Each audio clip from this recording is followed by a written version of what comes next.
मनोरमा जी खाना खा रही थीं, लेकिन रोटी खत्म होने के कारण बीच में ही बैठी एक थाली में थोड़ी सी सब्जी लिए इधर उधर देखने लगी कि कोई उनकी बात कहे बिना ही समझ ले और एक रोटी लाकर दे दे।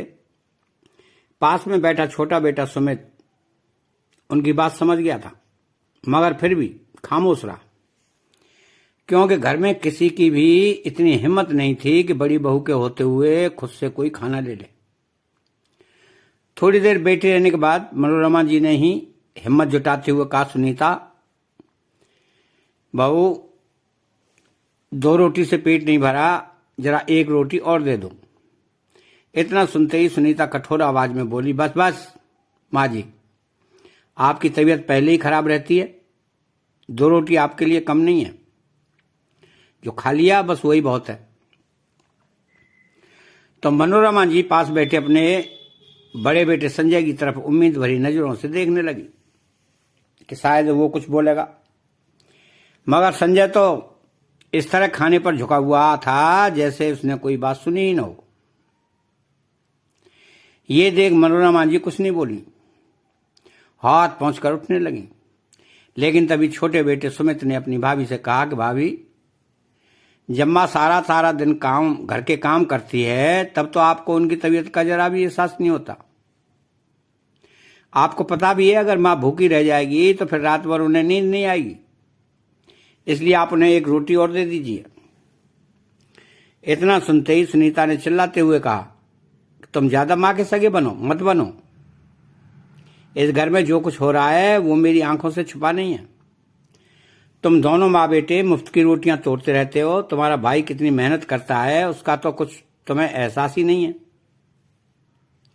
तुम अभी तक नौकरी ढूंढने में नाकाम रहे हो, पहले कुछ काम कर लो फिर बड़ी बड़ी बातें करना। न काम के न काज के, दुश्मन अनाज के।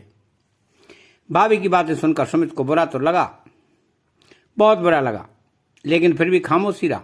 उसने अपनी माँ की तरफ देखा तो मनोरमा जी भी नम आंखों से उसे ही देख रही थीं। उससे अपनी माँ की भूख बर्दाश्त नहीं हुई, इसलिए उसने अपनी थाली में से एक रोटी उठाकर मनोरमा जी की थाली में रखते हुए कहा, माँ आप ये रोटी खा लो, आज मैं एक रोटी ही खाऊंगा। ये देखकर सुनीता और गुस्से में हो गई और मनोरमा जी की थाली से वो रोटी उठाकर फर्श पर फेंकते हुए बोली, तुम्हें मेरी बात समझ में नहीं आई? जब मैंने कहा कि मैं खाना नहीं देना तो मतलब नहीं देना। अब रहो तुम भी भूखे, बड़े आए थे माँ के चमचे। ये देख सुमित की आंखों में भी आंसू आ गए। उसने अपनी भाभी से कहा कि भाभी, आप में तो इंसानियत नाम की कोई चीज ही नहीं है। अरे किसी की थाली से ऐसे कोई रोटी उठाकर भी फेंकता है क्या? सुमित का इतना बोलना हुआ कि उसके बड़े भाई संजय ने उसे घूरते हुए कहा कि अपनी भाभी से माफी मांगो। भैया, जब तक भाभी माँ के साथ नाइंसाफी कर रही थी तब तक तो आप बिल्कुल गूंगे बहरे बनकर बैठे हुए थे, और अब अचानक से आपको एहसास हो गया क्या कुछ गलत हो रहा है।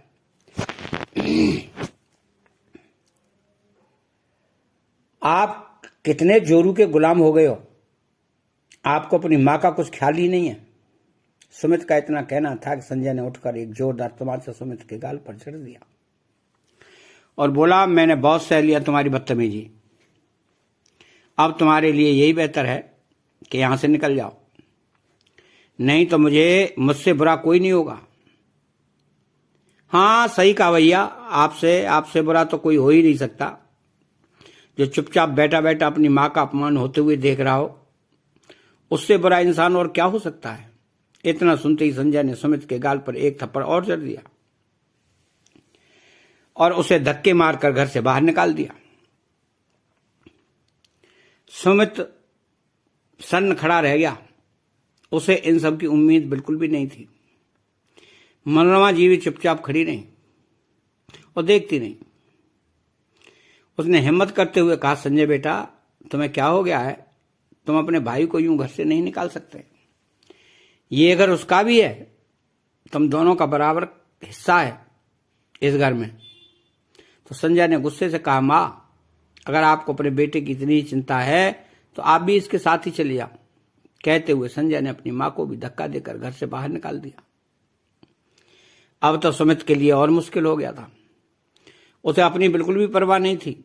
वो तो कहीं भी रह सकता था, सड़कों पर भी रात गुजार सकता था, मगर अपनी मां को कहां रखेगा, इस बात को लेकर बहुत घबरा रहा था। उसने मनोराम जी से कहा कि मां, आपको यूं घर छोड़कर नहीं जाना चाहिए। वो आपके स्वर्गीय पति का घर है, आप वहीं पर रहती, मैं अब आपको कहां लेकर भटकता फिरूंगा, मेरे पास तो रहने के लिए जगह भी नहीं है। सुमित की बात सुनकर मनोराम जी की आंखें भर आईं। उसने कहा, तुम चिंता मत करो बेटा, तुम्हारे साथ तुम्हारी मां है, भगवान जरूर कोई चमत्कार करेगा। तभी सुमित को ख्याल आया कि क्यों ना अपने दोस्त के घर चला जाऊं, और फिर कोई छोटी मोटी नौकरी मिल जाएगी तो एक किराए का घर देखकर मां को वहां लेकर चला जाऊंगा, वरना अभी मां को लेकर कहां भटकता फिरूंगा। यही सोचकर सुमित अपनी मां को लेकर अपने एक दोस्त के घर चला गया। दोस्त भी उसकी मजबूरी समझ गया था, इसलिए उन्हें अपने घर में आसरा दे दिया। सुमित ने उससे कहा कि मुझे यहां सिर्फ 2 दिन के लिए आसरा दे दो, फिर मैं चला जाऊंगा।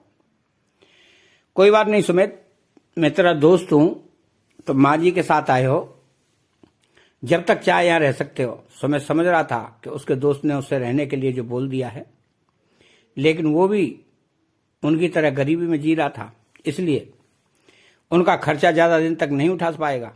और फिर सुमित भी किसी पर बोझ नहीं बनना चाहता था, इसलिए अपनी मां को वहीं छोड़कर सुबह सवेरे उठकर नौकरी की तलाश में निकल गया। पर पूरे दिन भटकने के बाद भी उसे नौकरी हाथ नहीं लगी। अगले दिन भी यही हाल रहा। तो अब सुमित उलझन में आ गया, तो घबरा गया, क्या करूं। उसने अपने दोस्त से 2 दिन का वक्त मांगा था, मगर अब उसे उनके घर आए हुए 2 दिन हो चुके थे, फिर भी नौकरी नहीं मिल रही थी। तीसरे दिन सुमित ये सोचकर घर से निकल गया कि आज आखिरी बार नौकरी देखने जा रहा हूं, अगर मिलेगी तो ठीक है, नहीं तो अपनी मां को लेकर दोस्त के घर से निकल जाऊंगा, आगे जो भगवान को मंजूर होगा वही होगा। सोचते हुए सुमित नौकरी की तलाश में फिर से निकल गया। दोपहर हो गई, मगर फिर भी उसे कोई अच्छा जवाब नहीं मिल रहा था। थक हार कर सुमित सड़क के किनारे बैठ गया। तभी उसकी नजर दीवार पर चिपके कागज पर गई, जिस पर लिखा हुआ था कि एक अस्पताल में एक चपरासी की जरूरत है, तनख्वाह 6000, रहने का इंतजाम फ्री।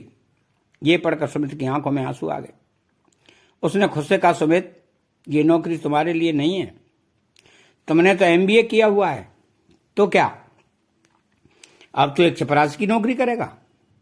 उसका दिल खून के आंसू रोने लगा, लेकिन तभी मां का चेहरा आंखों के सामने घूम गया, और फिर बिना कुछ सोचे समझे ही वो वहां से उठ खड़ा हुआ और उस पते पर पहुंच गया जहां चपरासी की जरूरत थी। वहां पहुंचकर सुमित ने अस्पताल के स्टाफ से कहा कि वो चपरासी की नौकरी के लिए आया है।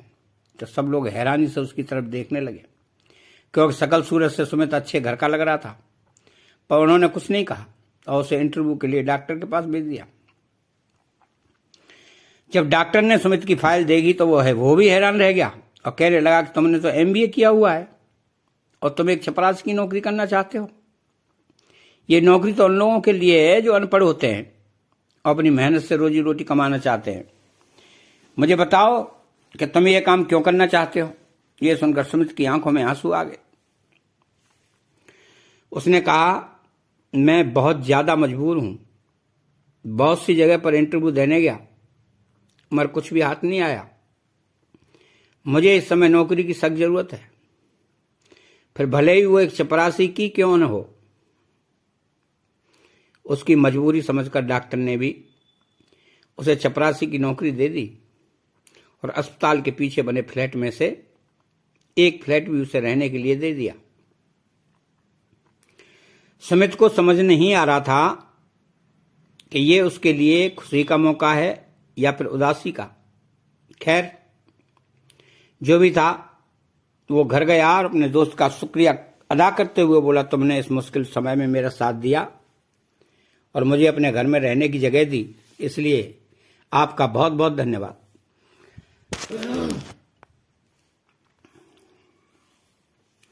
अब मैं अपनी मां को यहां से लेकर जा रहा हूं, क्योंकि मुझे एक अस्पताल में नौकरी मिल गई है। ये सुनते ही सुमित ने दोस्त ने हंसते हुए कहा, तुम मुझे बेवकूफ मत बनाओ, पढ़ाई तुम्हारी एमबीए की है, फिर अस्पताल में तुम्हें नौकरी कैसे मिल गई? तो सुमित ने कहा कि मुझे चपरासी की नौकरी मिल गई है। ये सुनते ही उसके दोस्त की आंखों में आंसू आ गए और कहने लगा, यार सुमित, मेरा घर तुम्हारे लिए हमेशा खुला है, लेकिन खुद पर इस कदर जुल्म मत करो। तुम अपनी हिम्मत बनाए रखो, तुम्हें अच्छी नौकरी जरूर मिल जाएगी। तब तक तुम मेरे घर में बिना किसी डर और खतरे के रह सकते हो। तो सुमित बोला, तुम्हारा बहुत बहुत धन्यवाद कि तुमने मुझे इतने दिन यहाँ रखा और हर तरह से ख्याल भी रखा। मैं तुम्हारा एहसान जिंदगी भर नहीं भूलूंगा। लेकिन अब जब मुझे रोजी रोटी मिल रही है तो मैं उसको लात नहीं मारना चाहता, इसलिए अब मैं मां को लेने आया हूं। सुमित के दोस्त ने उससे बहुत रोका, बहुत समझाया, मगर सुमित नहीं माना और अपनी मां को लेकर अस्पताल के पीछे फ्लैट में शिफ्ट हो गया। मनोरमा जी ने कहा, तुम्हें कैसी नौकरी मिली है बेटा? तो सुमित ने कहा, मां, एक ऑफिस में बैठकर कंप्यूटर पर हिसाब किया करूंगा। यह सुनकर मनोरमा जी भी खुश हो गई। अब सुमित अपनी मां से सच तो नहीं कह सकता था, क्योंकि वो टेंशन में आ जाती और उनका ब्लड प्रेशर हाई हो जाता है। इसलिए उसने अपनी मां से झूठ बोल दिया और अगले दिन से रोज सुबह काम पर जाने लगा। अब सुमित बड़ी दिलचस्पी से अस्पताल में साफ सफाई करता और सोचता कि शायद उसकी किस्मत में यही सब लिखा था। हर इंसान अपनी किस्मत का ही खाता है, तो शायद मेरी किस्मत में यह गरीबी और कम तनख्वाह वाली छोटी सी नौकरी ही लिखी थी। वो तो बेकार में ही बड़ी बड़ी नौकरी करने के सपने देख रहा था। खैर, महीना पूरा होते ही डॉक्टर ने उसे अपने ऑफिस में बुलाकर उसकी तारीफ करते हुए कहा कि तुम्हारी तरफ से हमें कोई शिकायत नहीं मिली है, इसलिए तुम्हें 6,000 की बजाय 10,000 रुपये दे रहा हूं। ये सुनकर सुमित बहुत खुश हो गया और बोला, डॉक्टर साहब, मैं आपका एहसान जिंदगी भर नहीं भूलूंगा। मुश्किल घड़ी में आपने मुझे सहारा दिया, कहकर सुमित हाथ में तनख्वाह लिए डॉक्टर के ऑफिस से बाहर निकल आया और अपनी तनख्वाह को गिनने लगा। तभी अचानक उसकी आंखों में आंसू आ गए, क्योंकि अपने पापा के मरने के बाद उसने कभी भी 10,000 एक साथ नहीं देखे थे।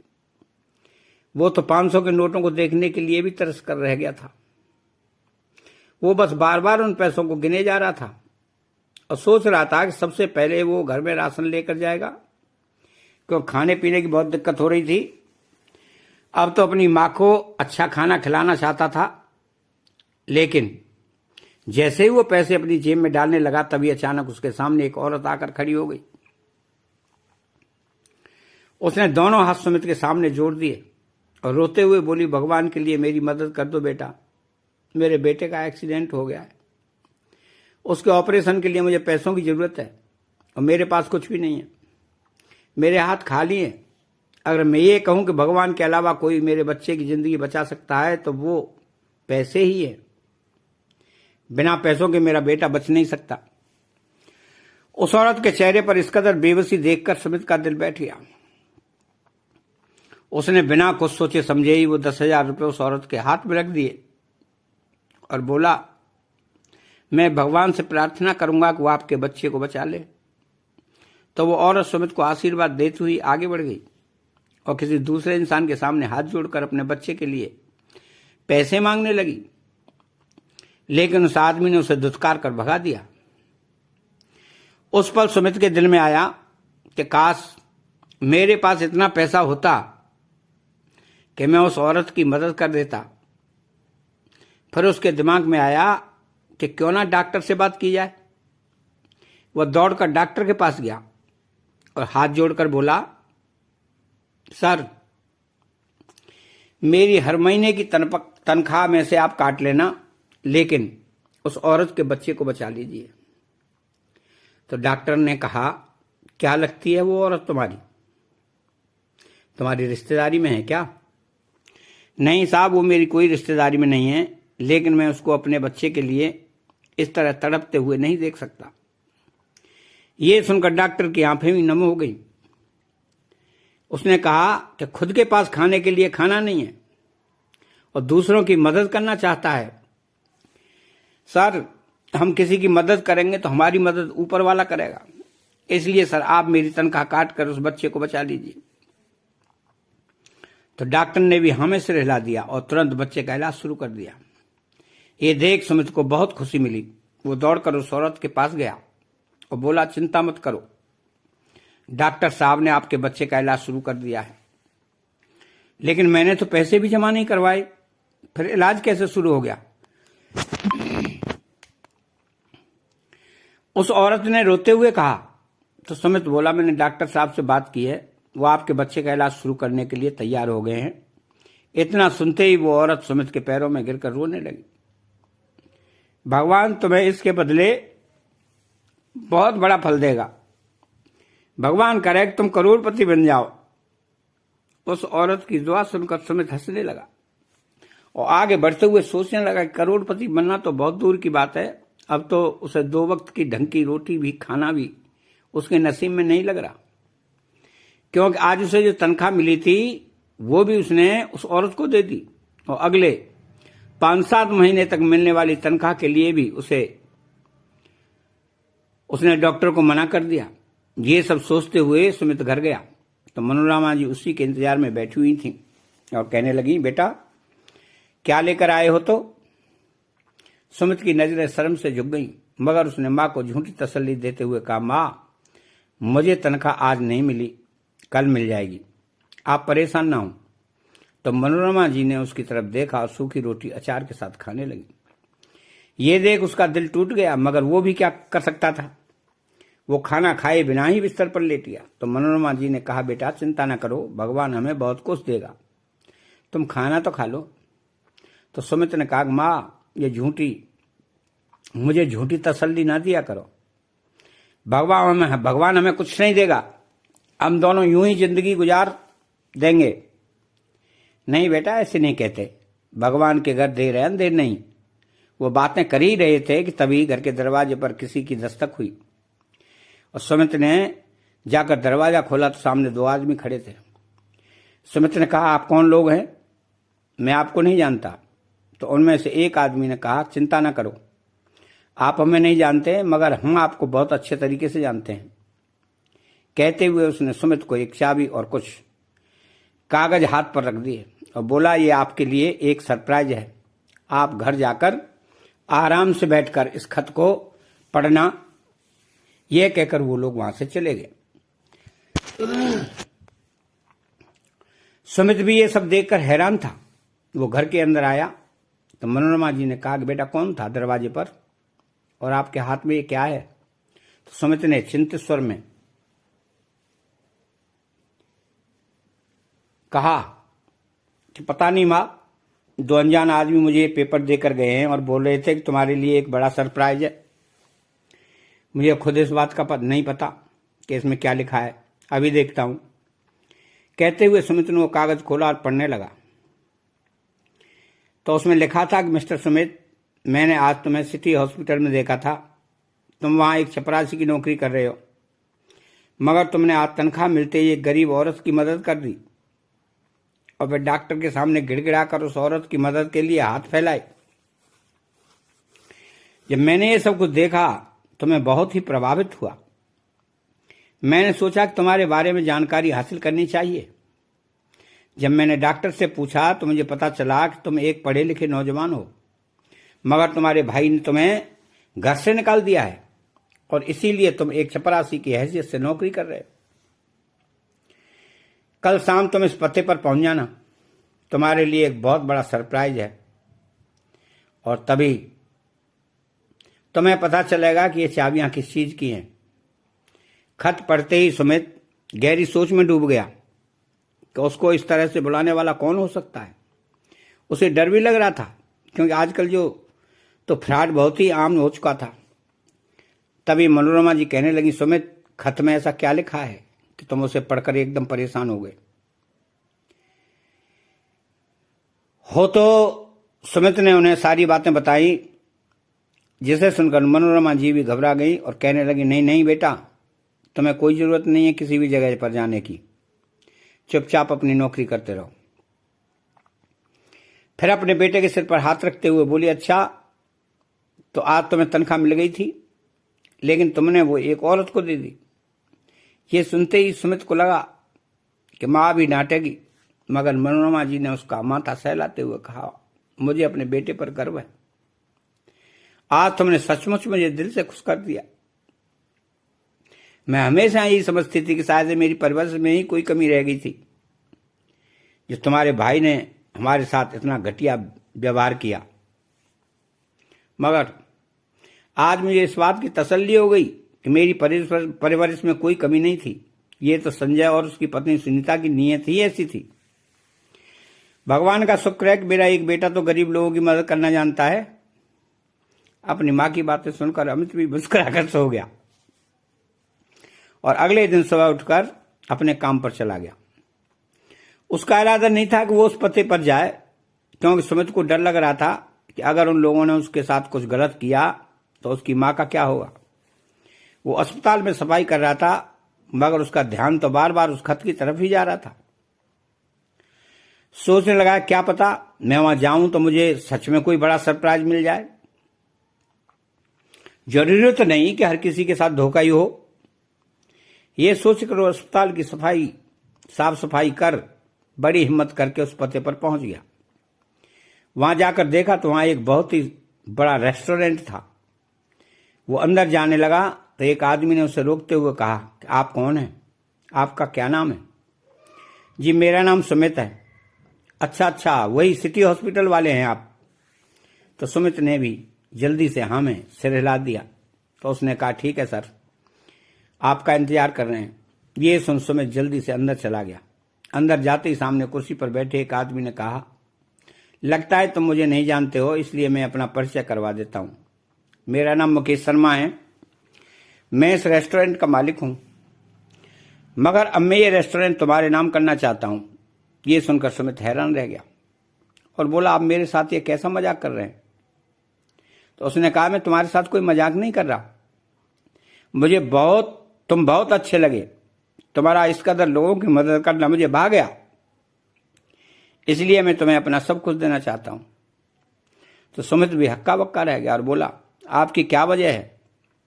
तो उसने कहा कि मेरे साथ भी आज से 5 साल पहले वही हुआ था जो तुम्हारे साथ और तुम्हारी मां के साथ हुआ। मैं कैंसर का मरीज हूं।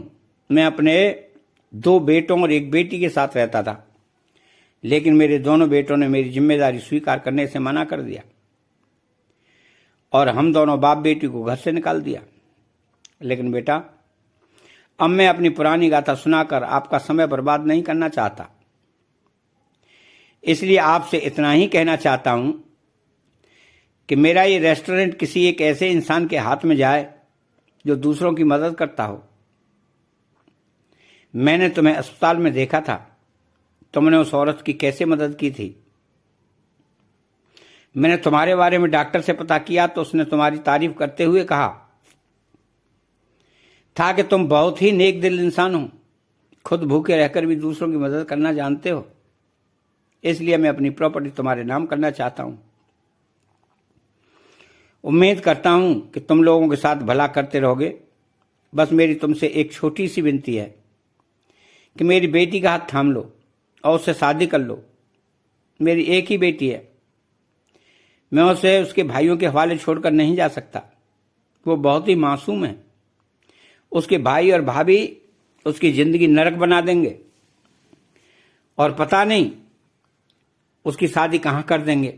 इसलिए आपसे विनती करता हूं बेटा, तुम मेरी बेटी से शादी कर लो, क्योंकि अब मुझे लगने लगा है कि मेरी जिंदगी के दिन पूरे हो चुके हैं और अब मौत मेरा इंतजार कर रही है। उस आदमी की बातें सुनकर सुमित हैरान रह गया। उसने कभी सपने में भी नहीं सोचा था कि उसका छोटा सा पुण्य उसके लिए इतना बड़ा फल देगा।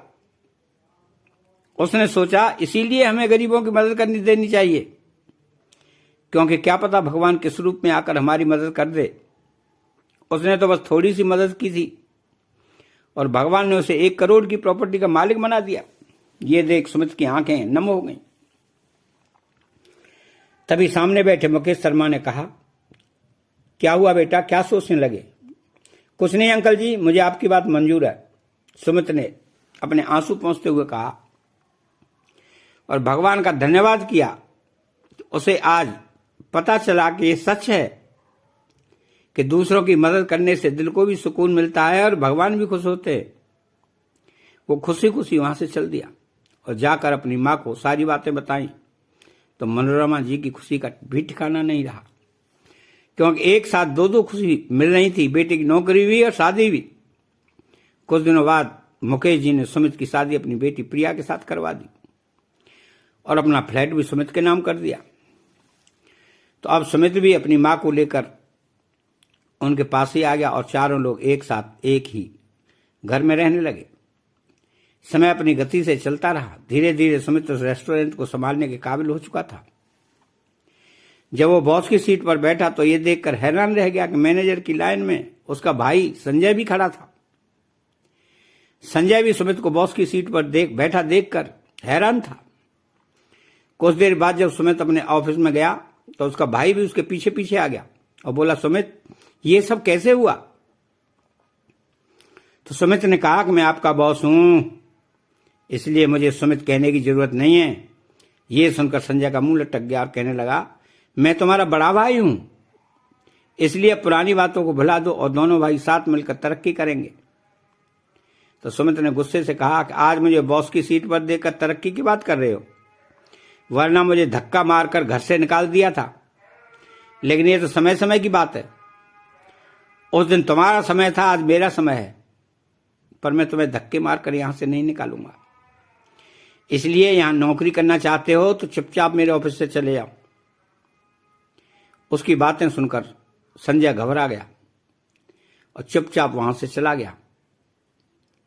उसके जाने के बाद सुमित सोचने लगा कि ये तो सारी भगवान की लीला है। कोई हमें घर से निकाल देता है, लेकिन वक्त बदलते ही वो हमारे पैरों में गिरने को तैयार हो जाता है। इसलिए भगवान के सामने रहकर हमें कभी किसी चीज का घमंड नहीं करना चाहिए।